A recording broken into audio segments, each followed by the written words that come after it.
Boys, if you're wondering why I'm in the same outfit for the last couple days, it's because I'm recording the last couple videos on the same day just because I work the next couple days and I don't know if I'm gonna feel like making a video. So if I do, then I'm gonna make an extra video. If I don't, then I still have videos made. So let's get into it. So today, boys, we're checking out the moment that almost changed the NBA forever. Another old Jimmy High Roller video. And like I said, I love his videos and we haven't watched them all, so we're gonna watch them all. 1995. It's a brisk 47 degrees outside. Tom Hanks just won an Academy Award for his role. My bad, let me put it in the HD. Forrest Gump, and the Knicks are preparing to play the Chicago Bulls. Patrick Ewing is on a tear, coming off of a month where he... Let me do a little volume booster. Yeah. Low. Averaged 28 and 12 a game as a top candidate in the MVP race. Meanwhile, the Bulls are well on their way to finishing with their worst record in nearly a decade. They're hardly a 500 team. They're struggling. Well, at least they were, until... There'll be no Beatles reunion. Elvis is still dead, but Michael Jordan is back. Jordan is back on the court, and the fans are going mad on Madison. If he wanted to come back to the NBA, he could come back in a second and be one of the best players in the league. I'm back. Average almost 7 block shots a game. Oh, great look. Look out. Good job next year. Let's just hope they win. Number 45. Michael, you got it, baby. Number 45. Michael Jordan made his return to basketball just 10 days ago, and although a bit rusty, he's the most dominant force on the court. At the time, this March matchup was nothing more than an ordinary game between two rival teams.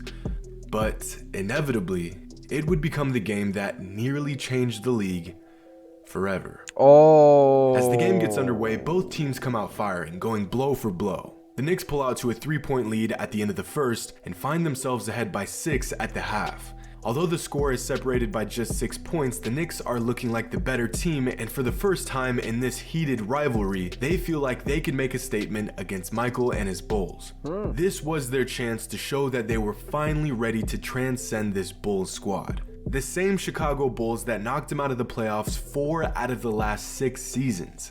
And this might have been possible if Jordan wasn't playing absolutely out of his mind. Yeah, you're thinking there is that you missed Jordan operating.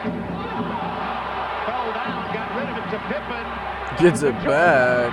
Bang. 30 seconds. Bang. 18 for 32. Isolated against Starks, carrying 5 fouls. Jordan from 16. There's the... Hold up. Neil. Jordan with 53. After dropping 35 points in the first half, Jordan comes out in the third quarter ready to put the Knicks to bed. John Starks, on the other hand, would rather be anywhere in the world except right here, getting abused by MJ.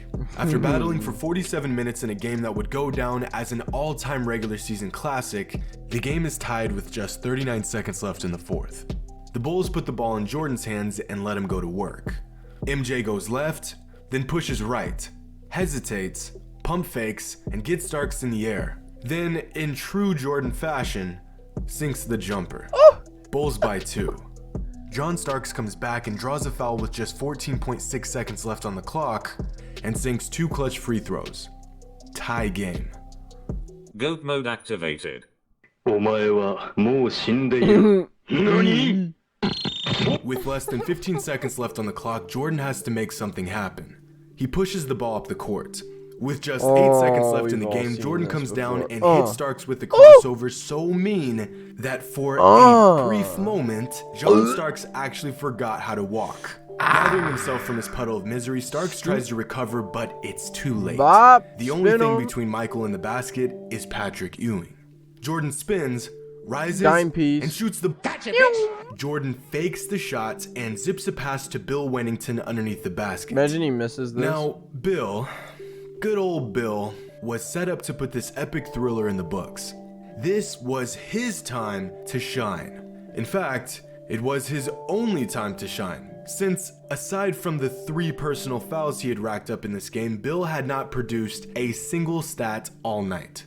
Up until this moment, no way he misses, Bill Wennington had done absolutely nothing all game.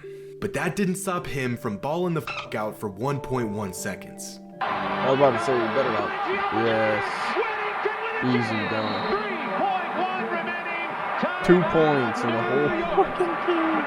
2 points, 3 fouls. We win, baby. All that matters is the A dub. basketball god. But there's still time on the clock, so with 3.1 seconds left, the Knicks inbound the ball to Starks. Now is his chance to get Jordan back, to stand his 3 ground seconds. and prove that the East now I belongs need to a the Knicks. Going to right here. Here's Starks. He Imagine you hit that, though. Imagine you hit that, though. That would just be a slap in Yeah, the the face. layup game was brilliantly executed. Wow, yeah, everyone in this league.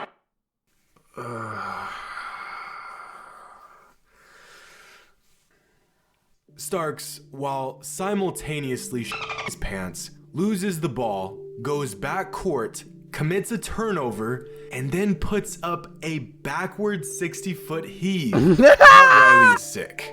Once again, MJ seals the deal in heroic fashion. Needless to say, for the next 3 seasons, he went on to rewrite record books and cement his legacy in history. But How could a all fake of get this someone so nearly that? didn't happen. In fact, just gonna stop. for a split second, the entire landscape of basketball could have been changed forever.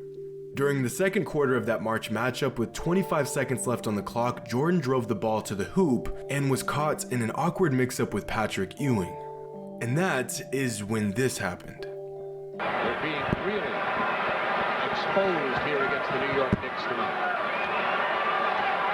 5 to shoot. Jordan. He's fouled hard by Patrick Ewing. See, he elevated for the dunk that time. He was going dunk all the way. He fooled Starks. Starks thought Bro, that he Jordan was is going to the middle, different. I and he remember just seeing took this it right part. to the baseline. Went for the elevate. Now just keep an eye on this. See, he has him beat. Now watch what happens. He's going dunk all the way here. But then you have the shot. Keep an eye to the left. Now watch Patrick come in here. Former teammates on the dream. Now, He at first smashes glance, his head this off looks the pretty ground, bad. But when you and watch then it a just second gets time, pissed. it's even worse. How MJ somehow managed to walk away from this with absolutely no injury is beyond me. His right foot is completely contorted, and his leg falls underneath him as the entire weight of his body comes down on it. Not only that, he also hits his head on the way down. This could have, and probably should have, been a catastrophic injury. We've seen players land like this before. 2 seasons ago, Gordon Hayward got caught up in a similar fashion and ended up with a terrible injury. Why'd he that play sidelined it? him Why, for the why, entire why'd he season. show it? Back in Why'd 2007, he Sean show it? Livingston came No, down no, at no, an no, awkward no, no, angle, no, and no, it no, resulted in arguably the worst injury in modern basketball. No, Same goes for Klay no. Thompson, who is still sidelined because of an awkward landing in last season's finals. Not only did these falls sideline players for an entire season, with injuries like this, players never truly recover 100%. Whether it's a loss of explosiveness, a hitch in their step, or just a mental barrier lingering from the most traumatic moment in their sports career. If injuries as severe as these don't ruin a player completely, it certainly hinders their game for the rest of their days on the court. Luckily, that night, the basketball gods spared Jordan. That? But what if things were different? What if this fall resulted in an injury that took Michael Jordan out of the game for good? We would have never got the chance to witness this, or this, or this. In fact, a league without Jordan is an interesting one. Because although he only went on to play 3 more seasons with the Bulls and 2 more ill-advised seasons with the Wizards, his impact was monumental. Over the next 3 seasons, the Chicago Bulls bullied their way through the entire NBA and three-peated for the second time in a decade. But in this alternative timeline, without the help of the best player to ever lace up, that never happens. Instead, in 1996, the Orlando Magic or the Seattle Supersonics come out on top. It's hard to say which team would have won the championship in this hypothetical finals matchup, but either way, It's not the Bulls.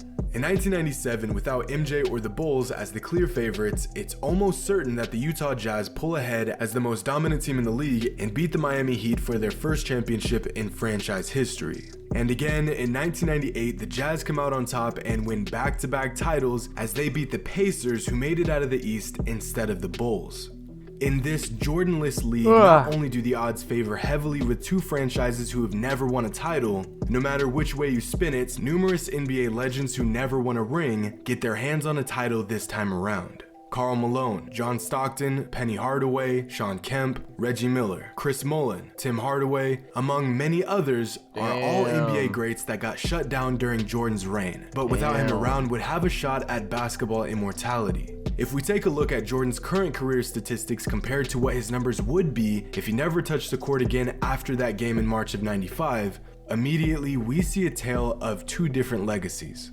One being the current MJ that for the vast majority of us is the undisputed GOAT. 6-0 in the finals and a laundry list of NBA records and moments that have been cemented in time. Then there's the what if Michael Jordan, the one with absolutely ridiculous numbers. The MJ that never saw a season that wasn't in his prime. The MJ that had the world saying, what if he didn't get hurt in '95? If Michael Jordan never played another game after his fall, would he still widely be considered as the best player of all time? Or would another star rise to the top and rewrite history in his favor? Well, a league without Michael Jordan also means a league where the Bulls never went 72-10 in 1996, erasing that dominant season from the record books. And without MJ running a monopoly on the league, David Robinson wins league MVP in 1996, winning it in back-to-back seasons. And Karl Malone wins the award in 1998, being only the fourth player in league history to win 3 regular season MVPs in a row. In fact, if this moment ends tragically, Karl Malone more than likely ends his career with 2 championships, possibly 2 finals MVPs, and 3 regular season MVPs to go along with his other NBA records and accolades. That's a resume that would put him right in the middle of the GOAT discussion. But as dramatic as these changes are, Jordan's absence would have a much deeper ripple effect. In fact, in this moment, the birth of an entirely different NBA takes shape. See, in 1996, the Bulls won 72 games, so they got the last pick in the first round of that year's draft, which they used to pick Travis Knight. Knight played 7 NBA seasons and averaged just 3 points per game, which, as disappointing as that sounds, it's virtually irrelevant since the Bulls saw so little promise in the kid that they renounced their rights to sign him and he ended up playing for the Lakers instead. Well, in 1996, Michael Jordan had a win share of 20.4, meaning according to advanced metrics, Jordan contributed over 20 wins to the Bulls that season. Of course, this is anecdotal, and Jordan's contributions can't be measured in sheer numbers, but if we can put our disbelief to the side for just a moment, this means that with Jordan now gone, the Bulls would have won about 52 games that season instead of 72. Well, that season, the Pacers ended up with 52 wins as well, maneuvering their way to the rights to the 10th pick in the first round of the draft through a trade with the Denver Nuggets. With MJ now sidelined for the foreseeable future, the Pacers' path to a championship is now wide open, so this time around they keep their core together instead of trading those key pieces. The same core that got them to the Eastern Conference Finals in the previous season, the only team standing in their way being the Orlando Magic. On the other hand, the Bulls know that without MJ, they aren't the perennial threat they once were, and they're now desperate to get their hands on some talent. Talent that can score the ball and fill the immense hole where Jordan used to be. So this time around, instead of the Pacers, it is now the Bulls who acquire the 10th pick in the draft. In 1996, the Pacers selected 7-foot center Eric Dampier with this pick. But the Bulls don't need a center. They need a shooting guard. So they turn their eyes to the next best prospect at that position. A prospect that reminds the Bulls of their fallen superstar. A prospect that would go down as one of the best players of all time. With the 10th pick in the 1996 NBA draft, the Chicago Bulls select Kobe Bryant from Lower Merion High School in Pennsylvania. Kobe's having a spectacular year, as always. Slam dunk! Great fast break. 2.5 The Black Mamba strikes again. Imagine. That's right. On March 28th, 1995, Michael Jordan nearly fell victim to a catastrophic injury that would have forced him to retire, helped the Jazz establish themselves as the best team in the league, would have propelled Karl Malone into GOAT status, and would have made a 17-year-old Kobe Bryant the predecessor to the suddenly injured Michael Jordan. Is this one of the most overlooked moments in NBA history? Yes. Am I reaching with some of these assumptions? Yeah. Absolutely.